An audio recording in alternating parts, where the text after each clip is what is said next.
তো অনেকেরই মনে প্রশ্ন থাকে যে আমাদের যে ফেসবুক অ্যাকাউন্ট আছে, তো এই ফেসবুক অ্যাকাউন্টটাকে আমরা মারা যাওয়ার পর সেই ফেসবুক অ্যাকাউন্ট কি ডিলিট হয়ে যায়? তো ফেসবুক অ্যাকাউন্ট আমাদের অটোমেটিক্যালি ফেসবুক অ্যাকাউন্ট ডিলিট হয় না, এর জন্য একটা সেটিংস আছে, সেই সেটিংসটা করে রাখতে পারেন। এই সেটিংসটা যদি করে রাখেন তাহলে কিন্তু মারা যাওয়ার পর সেই ফেসবুক অ্যাকাউন্টটা অটোমেটিক ডিলিট হয়ে যাবে। এবার ফেসবুক সেটা কীভাবে বুঝবে যে আপনি হয়েছেন? তো দেখুন, আমরা যখনই কোনো কিছু ওই মানুষ মারা যায় তখন সেটা নিয়ে অনেকে স্ট্যাটাস দেয়, তখন সেই স্ট্যাটাসের মাধ্যমে কিন্তু Facebook AI system Facebook company সেটা বুঝে যায়। তখনই কিন্তু সেই সেটিংসটা যদি অন করে রাখেন তাহলে সেই ফেসবুক অ্যাকাউন্টটা বন্ধ করে দেবে। তো এই নিয়ে আজকে ভিডিওটি বানানো, তাই ভিডিওটিতে একটু লাইক করবেন, আর ভিডিওটি কেউ সিরিয়াসলি নেবেন না, কেননা একটা সেটিংস যেহেতু ফেসবুকে উঠেছে সেই জন্য ভিডিওটি বানানো। তো ভিডিওটিতে একটু লাইক করবেন, চ্যানেলটি সাবস্ক্রাইব করে পাশে থাকবেন। তাহলে চলুন শুরু করা যাক।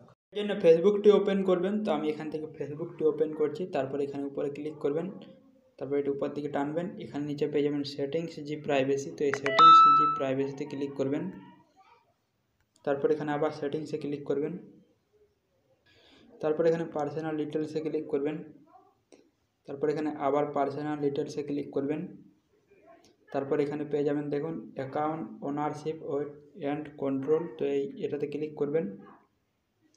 এটাতে ক্লিক করার পর এখানে নিচে পেয়ে যাবেন ডিঅ্যাক্টিভ অর ডিরেকশন, এবং উপরে এটা পাবেন। তো এখানে উপরেটাতে ক্লিক করবেন। তো উপরেটাতে ক্লিক করার পর এখানে ফেসবুক অ্যাকাউন্টটি শো করবে, এটাতে ক্লিক করবেন।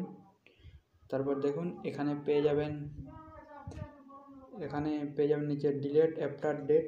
তো এখান থেকে টিকমার এটাতে দিয়ে দেবেন। তো এটাতে টিকমার দিয়ে তারপর এখানে নেক্সটে ক্লিক করবেন, তারপর এখানে সেভ করে দেবেন।